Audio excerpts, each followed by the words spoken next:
Round 3కి సంబంధించి hall 4లో మొదట మేము 539 మెజారిటీ ఉన్నామని చెప్పి మేము మాకున్నటువంటి సమాచారం అక్కడ కౌంటింగ్ ఏజెంట్స్ ద్వారా దానికి కాస్త మొత్తం గోల్మాల్ చేసింది. 3200 లీడ్ ఉన్నది కాంగ్రెస్ పార్టీ అని అందరం అనుకుంటే 4200 లీడ్ ఉంది అని చెప్పేసి ఏకపక్షంగా వాళ్ళు వచ్చి మీడియాకు ప్రకటిస్తారు. 17,500 మెజారిటీ ఉంది మొత్తం క్యుములేటివ్గా అని చెప్పేసి మేము నోట్ చేసుకుంటే దాని గురించి మాట్లాడదామని పోయినా కూడా కనీసం పట్టించుకోకుండా మేము ఈ రిటర్నింగ్ ఆఫీసర్ డోర్ దగ్గర నేను కూర్చున్నా ఒక అభ్యర్థిగా నేను కూర్చుంటే నన్ను కాదని డైరెక్ట్ వచ్చి మీడియాకు 18,876 మెజార్టీ అని ప్రకటించింది. ఇంత దుర్మార్గమా, ఇంత ఏకపక్షమా? మీరు పారదర్శకంగా జరపలేనటువంటి ఈ ఎన్నిక ప్రజాస్వామ్య స్ఫూర్తిగా అద్దం పడుతుందా అని అడుగుతున్నా. ప్రజాస్వామ్య స్ఫూర్తిని కాపాడాల్సినటువంటి బాధ్యత ఎన్నికల సంఘం నుండి రిటర్నింగ్ అధికారిగా ఉన్నటువంటి కలెక్టర్ గారికి ఉన్నదా లేదా? ఫస్ట్ అది చెప్పండి. మీరు రౌండ్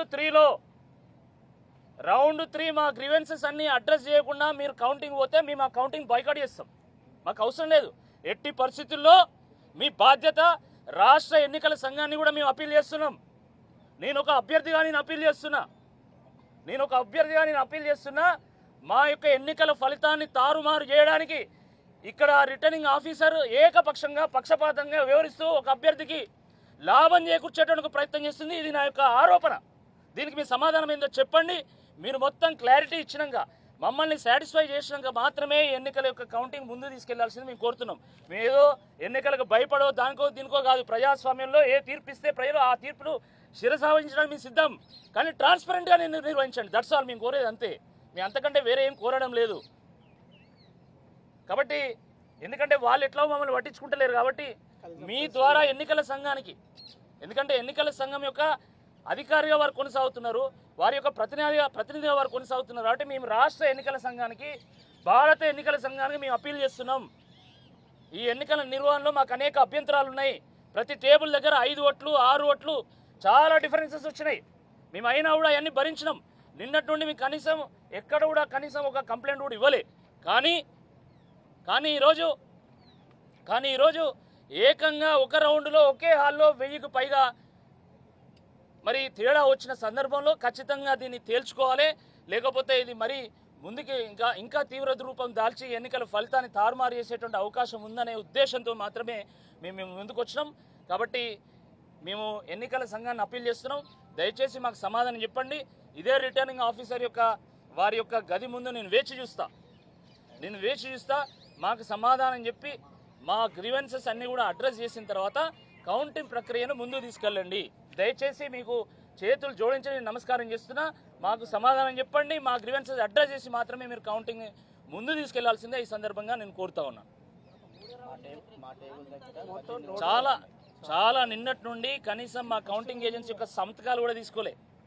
సంతకాలు ఉండాలి కదా,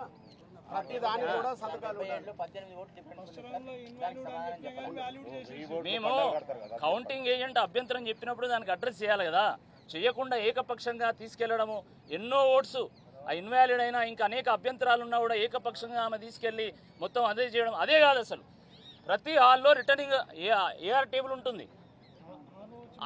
మేము మాట్లాడినప్పుడు వాళ్ళు కనీసం డేటా ఇవ్వడానికి భయపడుతున్నారు. మాకివ్వరు, వేరే వాళ్ళకి ఇస్తారు. మేము అడిగితే మేడం ఇవ్వద్దని అన్నదని చెప్తారు. అరే ట్రాన్స్పరెంట్గా ఉండాలి కదా. మాకు ఓట్స్ యాడ్ చేయకండి. ఉన్న ఓట్స్ ఎవరికైనా ఎన్ని వచ్చినాయో మీరు ఓపెన్గా ట్రాన్స్పరెంట్గా పెట్టండి. దాంట్లో భయం ఏంది? బాజాప్తా ఓపెన్గా పెట్టండి. దాంట్లో భయం ఏంది నాకు అర్థం కాదు. ఎన్నికల సంఘం, భారత ఎన్నికల సంఘం అసెంబ్లీ ఎన్నికలు నిర్వహించింది, లోక్సభ ఎన్నికలు నిర్వహించింది. ఇట్లానే నిర్వహించిందా? ట్రాన్స్పరెన్సీ లేదా? మరి ఈ ఎన్నికలు ఎందుకు అట్లా చేస్తున్నారు? ఎందుకంటే ఖచ్చితంగా మేము గెలుస్తాం, ఆ గెలుపును ఆపాలని కుట్రపూరితంగా ఇది చేస్తున్నారు. 100% అది మొదటి నుండి నేను చూస్తున్నా. ఈ గెలుపును ఎట్టి పరిస్థితుల్లో అడ్డుకోవాలనేటువంటి కుట్రలో భాగంగానే ఇదంతా జరుగుతుంది అనేది మా ఆరోపణ. లేదు, మా ఆరోపణ తప్పని ప్రూవ్ చేయాలనుకుంటే ప్రూవ్ చేయండి. మీరు సమాధానం ఇవ్వండి, గ్రీవెన్సెస్ అడ్రస్ చేయండి, కౌంటింగ్ ప్రక్రియను ముందు తీసుకెళ్ళండి. ఫలితం ఏదైనా కూడా తప్పకుండా దాన్ని మేము స్వాగతిస్తాం. ప్రతి